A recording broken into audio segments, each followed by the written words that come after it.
제가 예전에 한 영상을 본 적이 있는데 그 내용이 이렇습니다. 한 여자가 비행기를 탔는데 옆에 흑인이 앉은 거예요. 그러니까 이 여자가 승무원을 불러서 나 자리 좀 바꿔달라고, 나 흑인이랑 같이 갈 수 없다고. 그러니까 그 승무원이 그러면 기장님에게 물어보고 다시 오겠습니다. 다시 돌아와서 하는 얘기는 당신을 1등석으로 옮겨드리겠습니다. 그러니까 그 여자가 기분이 좋아서 일어서려고 하니까 그 여자는 다시 앉으라고 하고 그 흑인에게 얘기한 것이었습니다. 그 옆에 이 여자와 같은 그런 비열하고 나쁜 사람 옆에 같이 가시는 것이 너무 힘드실 테니까 1등석으로 옮겨드리겠다고. 인종차별이 가진 중요한 문제는요, 그것이 매우 자기중심적이라는 것입니다. 다른 인종을 열등한 존재로 폄하하고 또 자신이 차별적으로 한 행동과 말이 별로 문제가 되지 않는다고 생각하는 것이지요. 거기에 자신을 객관화하거나 다른 사람의 입장을 돌아볼 여지는 보이지 않습니다. 이런 자기중심적인 판단이나 왜곡은 우리 삶에 일반적으로 나타나는 갈등이나 싸움에 있어 매우 핵심적인 역할을 합니다.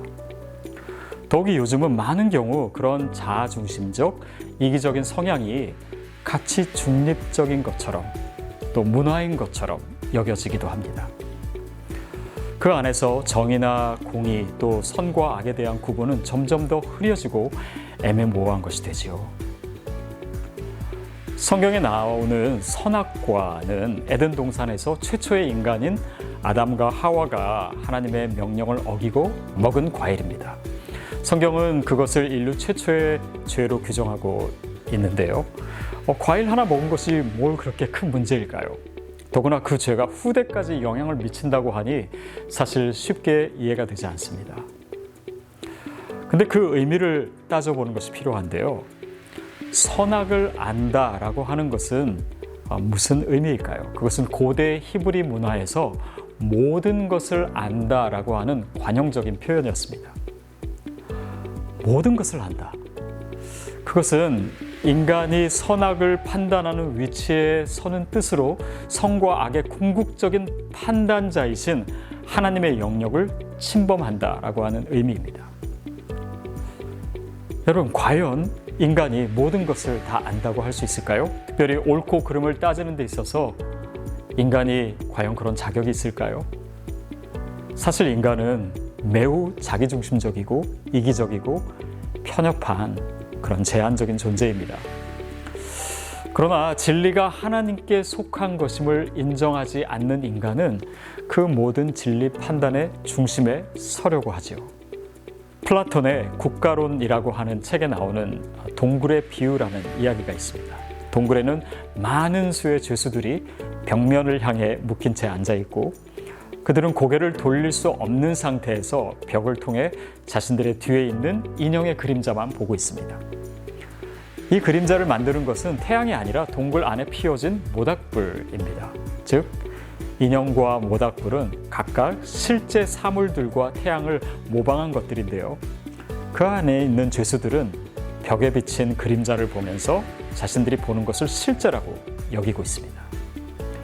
이들 죄수 중에 한 명이 족쇄에서 풀려 동굴을 벗어났다고 가정해 봅시다. 그는 자신이 지금까지 보아왔던 그림자를 만드는 진짜 사물들과 그러한 그림자를 가능하게 해준 밝은 태양빛을 비로소 보게 됩니다.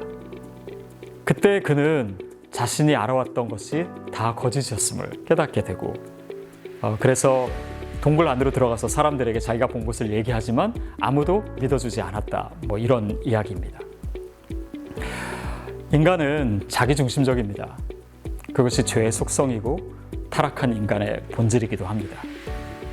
그 인간이 스스로 선과 악의 중심이 될 수 있을까요?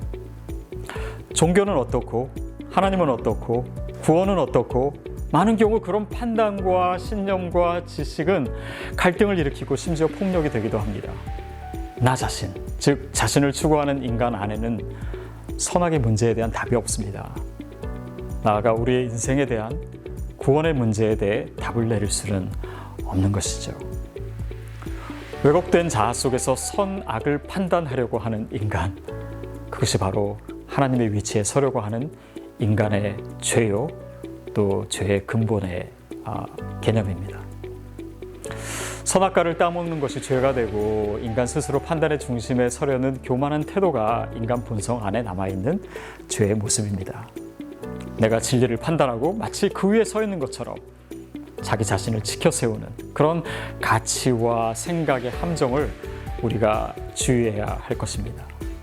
그 왜곡된 자아를 내려놓을 때 인간은 자신의 제약과 한계를 넘어서 겸손하게 진리의 자리로 나아갈 수 있습니다.